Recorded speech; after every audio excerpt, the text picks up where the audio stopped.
ಓ ರಸಿಕಾ ಅಂಥೇಳಿ ಯಾವುದೋ ಆರಂಭ ಮಾಡಿದ್ರು ಒಂದು ಆವಾಗ ನನಗೆ 10,000 ರೂಪಾಯಿ ಸರ್ ನಿಮ್ಮ ಇದಕ್ಕೆ 10,000 ರೂಪಾಯಿ ನಾವು ಒಂದು ಕ್ಯಾಸೆಟ್ಗೆ ಕೊಡ್ತೇವೆ ಅಂದರೆ ಒಂದು ಗಂಟೆ ಹಾಡುಗಳು ಎಷ್ಟು ಬರ್ತಾವೆ ಎಷ್ಟು ನಿಮ್ಮ ಹಾಡುಗಳು ಎಷ್ಟಿದೆಯೋ ಒಂದು ಗಂಟೆ ಒಳಗೆ 5 ಬಂದರೆ 5 10 ಬಂದರೆ 10 ಅಷ್ಟು ಹಾಡುಗಳು ಒಂದು ಗಂಟೆಯೊಳಗೆ ಆ ಹಕ್ಕುಗಳು ನಮ್ಮದು 10,000 ರೂಪಾಯಿ ಹಕ್ಕು ನನಗೆ ಗೊತ್ತಿಲ್ಲ.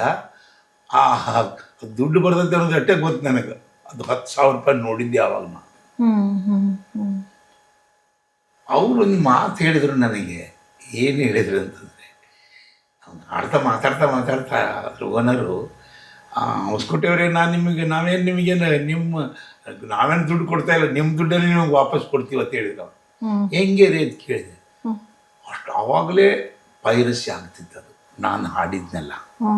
ಆ ಹಳೆಯ ಹಾಡುಗಳನ್ನು ಪಬ್ಲಿಕ್ ಪ್ರೋಗ್ರಾಮ್ನಲ್ಲಿ ಶಿಳ್ಳೆ ಜನರ ಕೂಗಾಟ ಅವ್ರ ಕೇಕೆ ಎಲ್ಲವೂ ಅದರಲ್ಲಿ ರೆಕಾರ್ಡ್ ಆಗಿರ್ತಕ್ಕಂಥದ್ದನ್ನು ಹಾಡು ಕೇಳ್ತಕ್ಕಂಥದ್ದು ಒಂದು ಇಂಟ್ರೆಸ್ಟ್ ಬರೋದ್ರಿ ಪಬ್ಲಿಕ್ನಲ್ಲಿ. ಅದನ್ನು ನಿಮ್ಮದನ್ನೇ ವಾಪಸ್ ನಾನು ದುಡ್ಡು ಕೊಡ್ತೀವಿ ಅಂದರೆ ಪೈರಸಿ ಆಗ್ತಿತ್ತು ಅಂತದರ ಅರ್ಥ. ನನಗೆ ಆವಾಗ ಆಶ್ಚರ್ಯ. ಪೈರಸಿ ಅಂದರೂ ಗೊತ್ತಿಲ್ಲ, ಅದನ್ನು ಯಾಕೆ ಕೊಡ್ತಾರೋ ಗೊತ್ತಿಲ್ಲ, ಡೂಪ್ಲಿಕೇಟ್ ಹೆಂಗೆ ಆಗ್ತದೋ ಗೊತ್ತಿಲ್ಲ. ಒಟ್ಟು ನನಗೆ ದುಡ್ಡು ಬಂದ ಅಷ್ಟು ಇನ್ನೋಸೆಂಟ್ ರೀ. ಆವಾಗ ದುಡ್ಡು ಬರ್ತೈತಪ್ಪ. 10,000 ರೂಪಾಯಿ ನೋಡಿದ್ದೆ ಆವಾಗ ನಾನು.